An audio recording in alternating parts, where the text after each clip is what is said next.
No futuro próximo, o dano ao ambiente da Terra causou uma nova era do gelo que levou a dominar o planeta. E agora a humanidade deve viver debaixo da Terra para sobreviver. Em um dos poucos postos avançados restantes, um alarme toca e gritos podem ser ouvidos antes que duas pessoas aterrorizadas comecem a correr pelo corredor porque algo perigoso está atrás delas. Elas chegam à porta, mas infelizmente está trancada. E a dupla é morta por seu perseguidor. Enquanto isso, em outro posto avançado, Sam está do lado de fora consertando as antenas de satélite quando percebe alguns homens saindo. O cara doente pede mais um dia para se recuperar, mas Mason acha que já desperdiçaram recursos suficientes com ele e se prepara para atirar, ignorando o fato de que o cara está pedindo pela caminhada.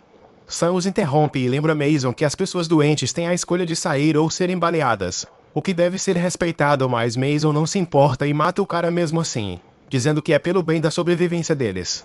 Ao retornar para dentro, fica claro que esses poucos sobreviventes vivem em um espaço confinado com recursos limitados, e se tornaram aterrorizados com um simples resfriado. Da última vez que tiveram gripe, mataram 20 pessoas em menos de uma semana. Foi então que seu líder Briggs criou uma nova regra. Se alguém fica doente, vai para a quarentena. Se não melhorarem, escolherão entre uma bala ou uma longa caminhada na neve.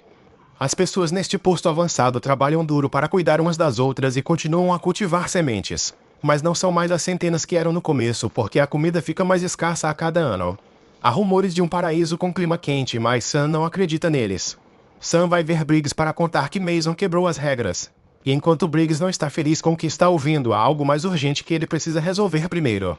Eles vão para a sala de comunicações e Cooper informa que receberam um loop de SOS da Colônia 5. Mas eles não estão respondendo a nenhuma mensagem. Briggs convoca uma reunião de emergência em meia hora, enquanto Sam vai falar com Victor, que é o responsável pelos animais. Infelizmente, ele também tem más notícias. A última ninhada de coelhos nasceu morta. E dos 12 restantes, só há uma fêmea com a qual os outros coelhos não querem acasalar. Enquanto isso, Briggs vai ver Mason para repreendê-lo pelo que ele fez, mas Mason ainda defende sua decisão, dizendo que os caminhantes voltarão e levarão sua comida. Depois, Sam vai ver sua namorada Kai, que lhe traz algumas bolinhas para os coelhos enquanto conversa sobre seu trabalho. Ela acha que a tecnologia de modificação do clima existe e está enterrada em algum lugar sob o gelo. Então continuará a procurá-la com seu radar para nunca perder a esperança. Momentos depois, os sobreviventes se reúnem para a reunião. Dexter lembra sua esposa de não tossir. E quando Sam passa, percebe que eles não estão bem e diz para irem para seus quartos, mas Dexter diz que estão bem. Nesse momento, Briggs entra e informa a todos sobre a situação com a Colônia 5, anunciando que liderará uma equipe para verificar como estão. Mason protesta, dizendo que não deveriam poupar recursos ou pessoas nesses tempos difíceis, mas ele é ignorado. Então Briggs convida Dexter a se juntar à equipe e, para salvá-lo, Sam se oferece para ocupar seu lugar, dizendo que Dexter deve ficar com as turbinas. Graydon também se voluntaria, ignorando os protestos de seu pai Victor. Com sua equipe completa, Briggs deixa Kai encarregada até que eles voltem. De repente, a esposa de Dexter espirra e as pessoas cobrem seus rostos enquanto se afastam dela. O casal é imediatamente colocado em quarentena e Mason reclama novamente, dizendo que deveriam colocá-los à prova e que Kai não pode ser uma líder forte. Briggs o repreende e diz para ele esperar seu retorno para decidir qualquer coisa sobre o casal doente. Sob uma nevasca, um menino continua caminhando contra o vento até ficar chocado ao encontrar sua mãe morta no chão. Nesse momento, Sam acorda, revelando que era um pesadelo sobre a morte de sua mãe. Kai o consola e o lembra de que não foi sua culpa. No dia seguinte, a equipe parte para sua missão, o que significa que eles têm que caminhar bastante enquanto suportam a neve gelada e o vento. Após cruzarem uma cidade abandonada, encontram uma antiga máquina de modificação do clima, mas infelizmente não está funcionando. Momentos depois, eles chegam a uma ponte e a atravessam com cuidado, o que é mais difícil do que parece devido aos danos que sofreu ao longo dos anos. Eles caminham ao redor das lacunas e Briggs quase cai quando um pedaço da ponte quebra sob seus pés, mas ele se afasta a tempo. Ao final da ponte, encontram um carro com um homem morto ao seu lado e uma arma em sua mão. Quando olham mais de perto, encontram a família morta dentro do carro e se dão conta de que o homem os matou antes de se suicidar. Depois de muita caminhada na neve, o trio encontra um helicóptero acidentado e entra para usá-lo como abrigo durante a noite. No dia seguinte, eles finalmente chegam à Colônia 5 e ficam chocados ao encontrar sangue do lado de fora da entrada principal. Quando entram, também conseguem sentir cheiro de fumaça. O trio desce as escadas e encontra ainda mais sangue, ao mesmo tempo em que se revela que este é o corredor do começo. Esta colônia deveria ter 50 pessoas, então o fato de que ninguém os esteja recebendo também é preocupante. Briggs dá a Graydon uma arma, caso precisem. E o trio continua a explorar, encontrando sangue no chão e quartos destruídos, não importando qual corredor escolham. Eles estão prontos para aceitar que todos estão mortos quando de repente ouvem um barulho vindo de uma sala trancada.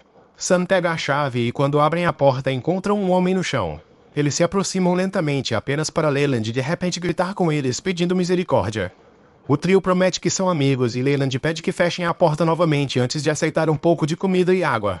Ele ficou preso ali por muitos dias e não tem certeza se mais alguém está vivo. Ele também explica que há alguns dias sua colônia consertou sua antena e recebeu uma mensagem que ele agora mostra ao trio. Na tela, um homem aparece em uma área sem neve, explicando que seu grupo consertou uma máquina de modificação do clima e derreteu o permafrost com sucesso. Então agora eles têm acesso a solo fértil. A única coisa que precisam agora são sementes. Infelizmente, a transmissão é interrompida e eles só ouvem metade da localização.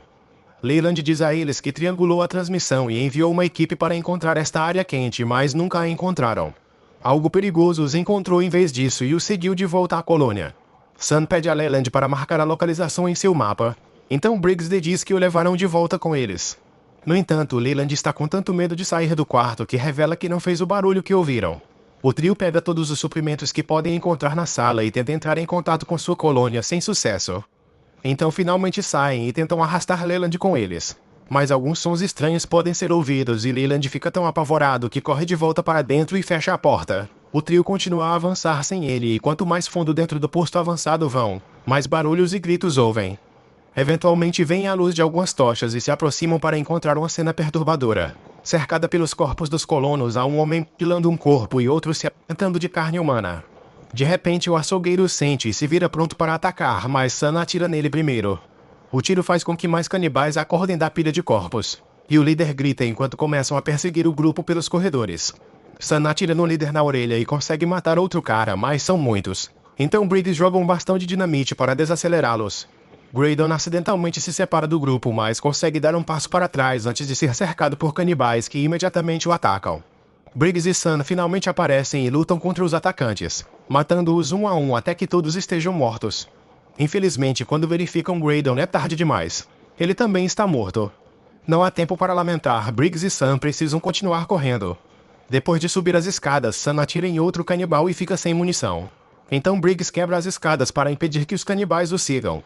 Infelizmente já há um canibal lá. Então Briggs prossegue para lutar contra ele e após muito esforço consegue atirar nele. Os outros canibais logo chegam e veem o que Briggs fez, então o líder grita com ele em fúria. Assim que a dupla sai, Briggs joga dinamite na entrada para destruir essa torre e selar a colônia. Eles caminham sob a neve por um tempo e quando encontram o helicóptero novamente, Briggs decide que passaram a noite nele porque a temperatura está caindo muito rápido. Eles começam a discutir sobre os canibais e Briggs diz que as pessoas fazem coisas terríveis para sobreviver. Então ele compartilha uma história sobre seu tempo no exército. Durante o alívio, 20.000 pessoas foram reunidas em um estádio. Os soldados distribuíram comida e os médicos trataram os doentes. Mas quando a comida acabou, as pessoas com armas começaram a tomar as coisas de pessoas sem armas. Logo não havia mais nada para pegar, então os superiores começaram a decidir quem vivia e quem morria. Mason fazia parte do esquadrão de Briggs na época e eles deixaram aquele abrigo juntos para encontrar um lugar onde esse tipo de problema nunca aconteceria. Na manhã seguinte, a dupla descobre que os canibais têm seguido suas pegadas e agora estão se aproximando. Sun teme que eles o sigam até a colônia, mas Briggs tem um plano para detê-los. Eles correm pela ponte o mais rápido possível e fazem um salto difícil para cruzar mais rapidamente. Então colocam um pouco de dinamite acesa ao lado da lacuna e se escondem atrás de algumas placas quebradas. Infelizmente, o vento apaga o pavio e quando Sun se oferece para acendê-lo novamente, Briggs o derruba e vai ele mesmo. O vento torna muito difícil usar seu isqueiro, mas Briggs continua tentando enquanto alguns canibais tentam pular e caem pela lacuna. Uma vez que Briggs finalmente acende o pavio, ele luta contra os canibais de propósito para atraí-los mais perto. E de repente a dinamite explode em suas mãos. A explosão mata Briggs e derruba o meio da ponte, então agora não pode mais ser atravessada. Sun vê que alguns canibais, incluindo o líder, sobreviveram e o encaram do outro lado. Então ele começa a correr novamente. Enquanto isso, no posto avançado, Mason levou Dexter e sua esposa para fora, ignorando seus apelos por misericórdia. Mason atira na esposa, mas antes que possa atirar em Dexter também, Kai sai e ameaça atirar nele se ele não parar. Uma discussão se segue sobre como a colônia deve ser liderada, mas naquele momento eles ouvem Sun gritando por ajuda. Dexter usa a distração para escapar e Kai corre para verificar Sun, que desmaia do frio. Mason também se aproxima e desmaia Kai. Algumas horas depois, Sun acorda dentro do posto avançado e tem que dar a Victor as mais notícias sobre seu filho. De repente Mason entra e algema Sam à cama dizendo que houve uma mudança de comando e usando a desculpa de sobrevivência. As rações serão cortadas pela metade e qualquer um que mostrar sinais de doença será testado imediatamente. E quem se recusar a trabalhar não comerá. Sam conta a Mason tudo o que aconteceu e insiste que eles devem partir antes que os canibais os encontrem, mencionando o lugar quente que viu no vídeo. No entanto, Mason não acredita nele e sai do quarto levando todos com ele. Antes de sair, um garotinho revela que roubou as chaves das algemas e as entrega secretamente a Sam. Do lado de fora, Mason e Victor estão de olho em possíveis invasores, mas não veem nada. Victor aponta que Sam não é do tipo que mente, então eles devem estar prontos para um ataque mesmo assim. Eles decidem usar as câmeras de segurança, mas são interrompidos quando outro colono informa que Sam escapou. Voltando para Sam, ele procura por Kai e a encontra amarrada em outra sala. Depois de libertá-la rapidamente, ele usa o computador dela para procurar a localização da mensagem. A princípio ele não vê nada, mas após olhar ao redor, o radar finalmente detecta uma área quente, confirmando que existe uma área sem gelo. O casal pega o máximo de sementes que podem carregar em suas mochilas e corre para avisar os outros, apenas para serem interceptados por Mason e seus homens, que lhe relembram quem está no comando. De repente há um barulho alto do lado de fora, então o grupo corre para verificar as câmeras de segurança. Para seu horror, veem os canibais batendo nas portas para tentar derrubá-las, e o líder ergue a cabeça de Dexter como uma ameaça antes de quebrar a câmera.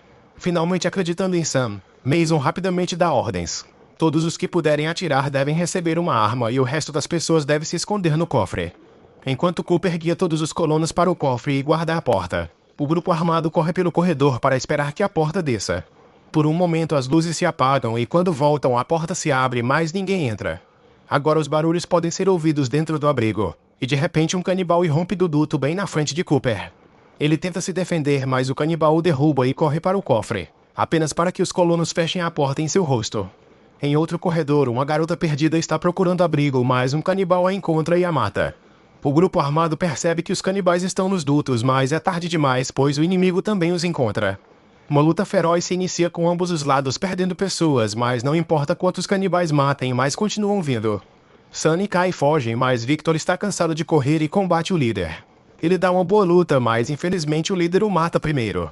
Enquanto isso, um Mason ferido corre para uma sala segura onde alguns sobreviventes que não conseguiram chegar ao cofre estão escondidos, fechando a porta antes que Sam e Kai também possam entrar. Um canibal está se aproximando, então um colono derruba Mason e permite que o casal entre. Mas infelizmente o canibal consegue segui-los para dentro da sala. Kai imediatamente lhe dá um tiro e eles correm para fechar a porta. Mas ela não vai suportar por muito tempo porque o restante dos canibais chega e começa a bater. Pensando rápido, Sam abre um duto e diz ao grupo para segui-lo para fora. Mason protesta dizendo que eles vão apenas congelar e que devem manter o inimigo ali. Os outros o ignoram e saem pelo duto e Sam faz uma pausa para dar uma arma a Mason antes de sair. Em apenas alguns segundos, os canibais quebram a porta e vão atrás de Mason, que atira em um tanque de gás para criar uma enorme explosão. Todos os canibais são mortos, exceto o líder, que se esconde no duto a tempo. Logo o líder alcança Sam e eles começam a lutar dentro do duto, que quebra sob suas colisões e os faz cair na sala dos animais. A luta continua enquanto Sam atira tudo o que encontra no canibal, mas o homem o domina com facilidade e começa a espancá-lo brutalmente. Depois de alguns golpes, o canibal joga Sam no chão e começa a arrastá-lo, o que dá a Sam a chance de pegar uma faca caída e ferir seu oponente na perna. O cara tenta se defender, mas desta vez é Sam quem o domina e começa a espancá-lo, deformando furiosamente seu rosto antes de cortar sua cabeça pela boca. Então ele tenta sair apenas para encontrar o corredor em chamas.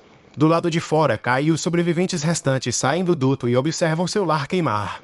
Nesse momento, Sam também sai do duto e lhes diz que precisam encontrar o lugar quente da mensagem.